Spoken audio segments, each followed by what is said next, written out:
Assalamualaikum warahmatullahi wabarakatuh. Saya Desi Fatmawati dari kelas manajemen 2B. Di video kali ini saya akan memenuhi tugas dari Bapak Ghazali Sahroni dalam pertemuan kelima, yaitu tentang Al-Quran dan hadis. Langsung saja. Yang pertama itu Al-Quran.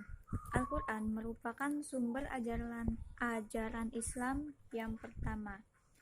Al-Quran merupakan kitab suci yang diturunkan oleh Allah Subhanahu wa Ta'ala kepada Nabi Muhammad melalui perantara malaikat Jibril secara berangsur-angsur.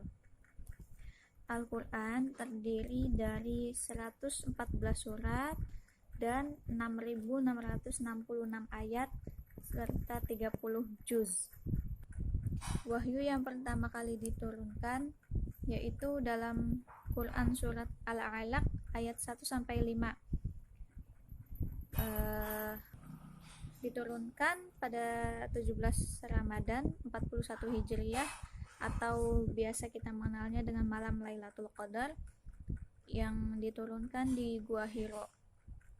Dan ayat terakhir yaitu ayat Al-Maidah ayat 3.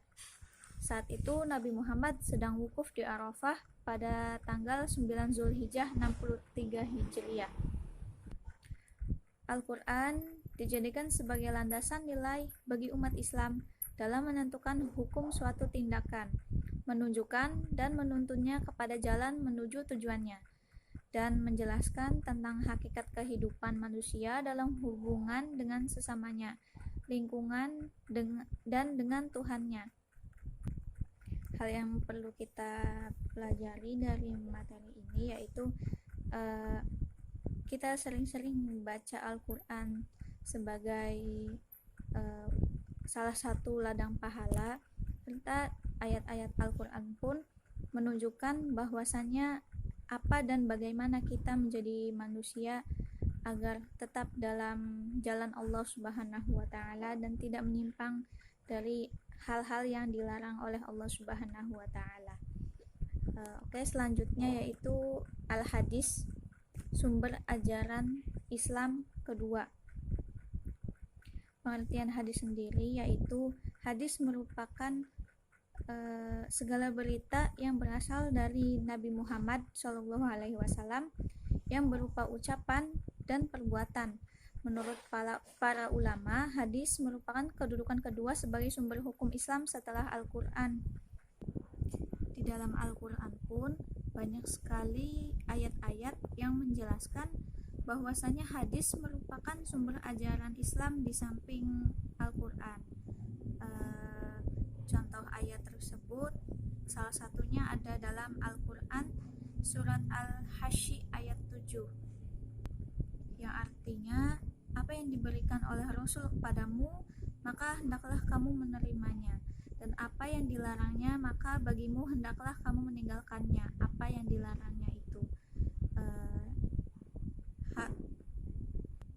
dari ayat tersebut tentunya kita sebagai umat Islam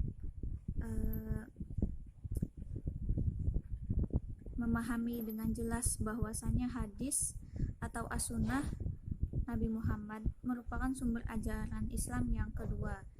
Dan dijelaskan pula apabila seseorang menolak hadis sebagai salah satu sumber ajaran agama Islam dan hukum Islam, berarti orang tersebut menolak petunjuk dari Al-Quran.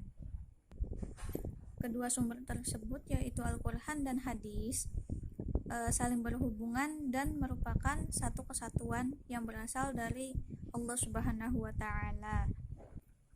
Ya, mungkin itu saja yang dapat saya sampaikan.